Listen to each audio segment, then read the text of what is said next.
오늘의 말씀 잠언 31장 1절에서 31절까지 말씀입니다.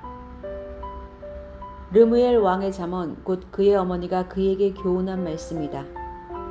내 아들아 내가 무엇을 말할까? 내 태에서 나온 아들아 내가 무엇을 말할까? 서원을 하고 얻은 아들아 내가 무엇을 말할까? 여자에게 너의 힘을 쓰지 말아라.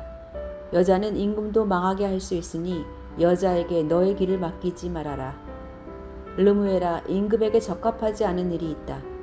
포도주를 마시는 것은 임금에게 적합한 일이 아니다. 독주를 좋아하는 것은 통치자들에게 적합한 일이 아니다. 술을 마시면 법을 잊어버리고 억눌린 사람들에게 판결을 불리하게 내릴까 두렵다. 독한 술은 죽을 사람에게 주고 포도주는 마음이 아픈 사람에게 주어라. 그가 그것을 마시고 자기의 가난을 잊을 것이고 자기의 고통을 더 이상 기억하지 않을 것이다. 너는 벙어리처럼 할 말을 못하는 사람과 더불어 고통 속에 있는 사람들의 송사를 번호하여 입을 열어라. 너는 공의로운 재판을 하고 입을 열어 억눌린 사람과 궁핍한 사람들의 판결을 바로 하여라. 누가 유능한 아내를 맡겠느냐? 그 값은 진주보다 더 뛰어나다. 남편은 진심으로 아내를 믿으며 가난을 모르고 산다. 그의 아내는 살아있는 동안 오직 선행으로 남편을 도우며 해를 입히는 일이 없다. 양털과 사물 구에다가 부지런히 손을 놀려 일하기를 즐거워한다. 또한 상인의 배와 같이 먼 곳에서 먹거리를 구하여 오기도 한다.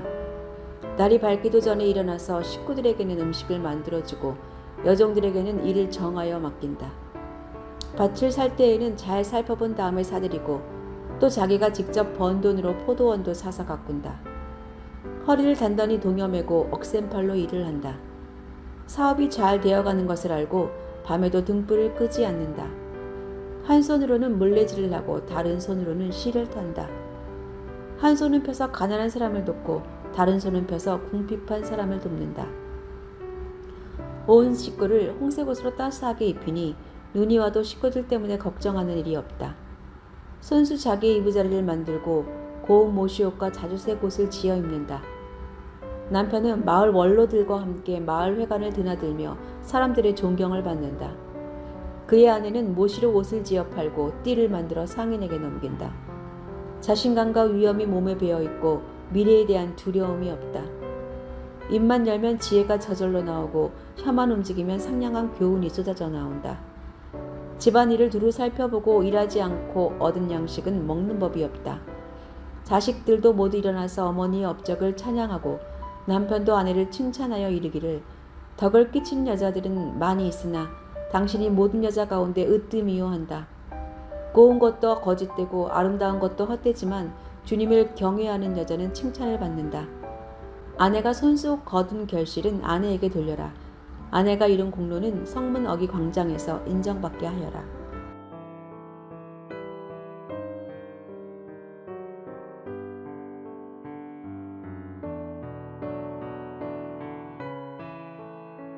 (1990년대) 초 중국 출신 조선족 교포를 초청해서 가사노동, 간병 같은 내국인이 꺼리는 일을 맡기기 시작했던 것이 지금은 힘든 육체노동을 하는 대부분 분야를 외국인 노동자들이 담당하게 되었습니다. 처음에는 월급이 적어 내국인이 일하기를 꺼리는 분야 중심이었다면 지금은 내가 굳이 그런 분야에서 일해야 하나 라고 생각하는 사회적으로 인정받지 못하는 일들을 외국인 노동자가 담당하고 있습니다.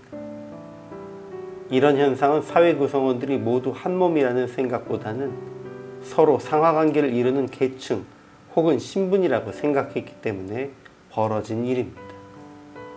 그러나 성경은 교회와 공동체의 모든 구성원이 한 몸으로 살아가기 위해 꼭 필요한 동일한 구성원이라는 것을 가르칩니다. 르무엘 왕은 어머니의 가르침을 잠언으로 기록합니다.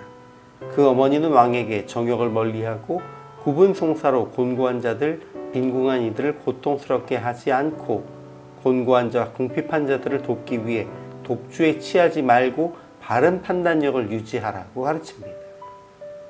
이어서 르무엘 왕은 현숙한 아내에 대해서 기록합니다. 그는 현숙한 아내가 진주보다 더 귀한 존재라고 말합니다.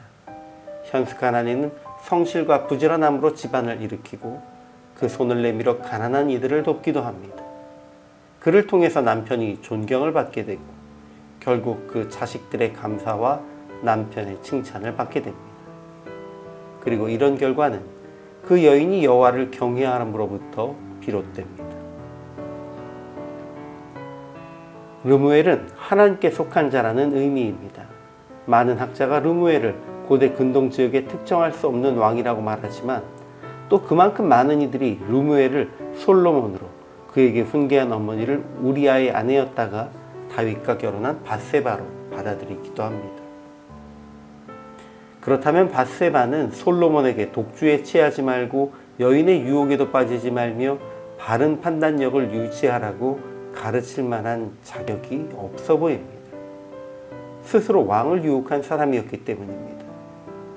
그러나 악행의 결과를 너무나 잘 아는 사람이라는 측면에서는 그보다 더 합당한 조언자가 없어 보입니다. 그러나 이런 자격과 조건을 넘어서서 왕의 어머니는 결국 그 사랑에서 비롯된 지혜로 그를 조언할 수 있는 것이었습니다. 오늘 본문은 왕은 자기를 절제함 가운데 공의로운 재판을 하여야 하고 아내는 자기를 절제하면서 가정을 부유하게 세우고 가난한 자를 돌보며 남편을 존경받게 만들어야 한다고 기록합니다. 남녀를 차별하는 것이 아니라 당대의 사회적 배경 속에서 부부가 각자에게 주어진 역할을 잘 감당함으로 아름다운 가정, 굳건한 나라가 세워질 수 있다는 것을 기록한 것입니다. 여호와를 경외함 안에서 왕의 어머니는 합당한 교훈으로 자식을 가르치고 왕은 공의를 실천하며 아내를 귀히 여기고 그 아내는 부지런히 가정을 돌보아 남편을 높일 때에 서로를 향한 감사와 칭찬이 넘치게 됩니다. 자만을 통해 깨달은 이런 지혜를 삶 속에 실천하여 주님과 사람들에게 사랑과 칭찬을 받는 우리가 될 수 있기를 소망합니다.